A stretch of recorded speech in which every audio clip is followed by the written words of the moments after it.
السلام علیکم ورحمۃ اللہ وبرکاتہ۔ اس دعا اور امید کے ساتھ کہ آپ جہاں پر بھی ہوں خیریت سے ہمیشہ خوش رہیں۔ آج کل ہم حکایات رومی پڑھ رہے ہیں۔ آج ہم حکایت نمرود پڑھیں گے۔ ایک دفعہ اللہ تعالیٰ نے حضرت اسرائیل علیہ السلام سے پوچھا کہ تجھے کبھی کسی کی جان قبض کرتے ہوئے رحم بھی آیا؟ اسرائیل نے عرض کیا، دل تو بارہا کوڑھا ہے، مگر مالک کے حکم کے سامنے غلام کو کچھ کہنے کی کیا مجال۔ ہاں، ایک واقعے کی یاد ابھی تک سانپ بن کر دل پر لوٹ رہی ہے۔ واقعہ یوں ہے کہ ایک جہاز سمندر میں تیزی سے جا رہا تھا، جس طرح دریا میں مرغابی۔ تو اللہ تعالیٰ تو نے حکم فرمایا کہ جہاز کو بھنور میں پھنسا دو، اس کا کیل کانٹا الگ کر دو۔ میں نے جہاز کو تباہ کر دیا۔ جہاز میں سوار لوگ غرق ہو گئے، صرف 2 لوگ سلامت بچے، ایک ماں تھی اور دوسرا اس کا بچہ، نوزائیدہ بچہ، جو تباہ شدہ جہاز کے ایک تختے پر بہے جا رہے تھے۔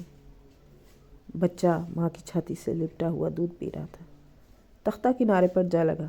میں خوش ہوا کہ بچہ اور اس کی ماں کی جان بچی، مگر مجھے حکم ہوا کہ بچے کی ماں کی جان قبض کر لو۔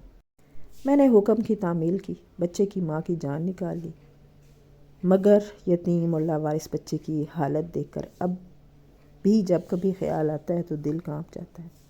اللہ تعالیٰ نے فرمایا، در حقیقت داستان تو ضرور پرالم ہے، یعنی غمناک ہے، مگر تجھے یہ بھی معلوم ہے کہ وہ بچہ پھر کس حال میں رہا؟ اسرائیل نے عرض کیا، اللہ تعالیٰ عالم الغیب ہے، ظاہر اور باطن اس پر عیاں ہے۔ اللہ تعالیٰ نے فرمایا، ہم نے موج کو حکم دیا کہ لاوارث بچے کو اٹھا کر ساحل پر ڈال دے، جہاں ہر طرف ہریالی تھی۔ ہم نے پھولوں کو حکم دیا بچے کے نیچے سیج بچھا دیں۔ سورج سے کہا کہ وہ چمکے، مگر اس کی گرمی سے بچے کو کوئی نقصان نہ پہنچے۔ ہوا کو تاکید کر دی، وہ بہت ہلکی ہلکی چل کر بچے کے جسم پر لگے۔ بادل کو ہمارا فرمان تھا وہ بچے سے ذرا فاصلے پر برسے تاکہ بھیگنے سے بچے کو تکلیف نہ ہو۔ درختوں کی شاخیں خود بخود جھک کر پھل اس کے منہ میں ڈال دیتی۔ وہاں ایک شیرنی تھی، ہم نے اس کے دل میں رحم ڈال دیا۔ وہ ہر روز آتی اور اسے کئی بار دودھ پلاتی۔ شیرنی کے خوف سے کوئی جانور بچے کے پاس نہ آ سکتا تھا۔ بچہ اس طرح پل رہا تھا، جب ایک دن ایک بادشاہ ہرن کے پیچھے گھوڑا دوڑاتا ہوا ادھر آ نکلا۔ بچے کو دیکھ کر بڑا خوش ہوا، لے گیا اپنی بیگم کے پاس۔ ان کے ہاں کوئی بیٹا نہ تھا، انہوں نے اسے بیٹا بنا کر پالا۔ آخر وہ تاج اور تخت کا مالک بن گیا۔ غرور اور تکبر سے ہمارے بندوں پر ظلم کرنے لگا، ایسا سرکش نکلا کہ خود خدا بن بیٹھا، اپنے بت بنوا کر انہیں سجدے کرانے لگا۔ اس نے ایک بڑے میدان میں اپنی رعایا کو جمع کیا اور حکم دیا کہ اس کو سجدہ کریں، اور حکم دیا کہ اسے سجدہ نہ کرنے والوں کو آگ میں جلا دیں۔ عام لوگ تو ایک طرف جا رہے، اس نے ہمارے خلیل ابراہیم کو بھی آگ میں جھونک دیا، مگر ہم نے آگ کو گلزار بنا دیا۔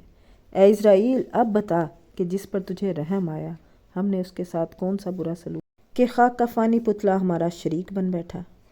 اسرائیل نے جواب دیا، اے مخلوقات کے خالق، تیرے بھید تو ہی جانے، تو اس سے بڑھ کر بندوں پر اور کون مہربان ہو سکتا ہے؟ میں نے واقعی خطا کی، اس سرکش بچے کی حالت سے بے خبر ہونے کی وجہ سے دل میں خیال اور ملال لاتا رہا۔ انسان اگر کوئی کمال حاصل کر لے تو اسے چاہیے کہ غرور اور تکبر نہ کرے، کیونکہ اس کی کچھ ہستی نہیں، خدائی خدا ہی کو زیبا ہے، انسان خدا نہیں ہو سکتا۔ اس حکایت سے ہمیں یہ سبق ملتا ہے کہ صرف اللہ ہی وحدہ لا شریک ہے۔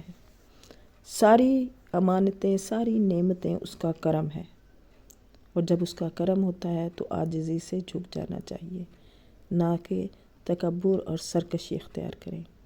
اللہ پاک ہمیں عمل کرنے والا بنائیں، جہاں بھی رہیں خوش رہیں۔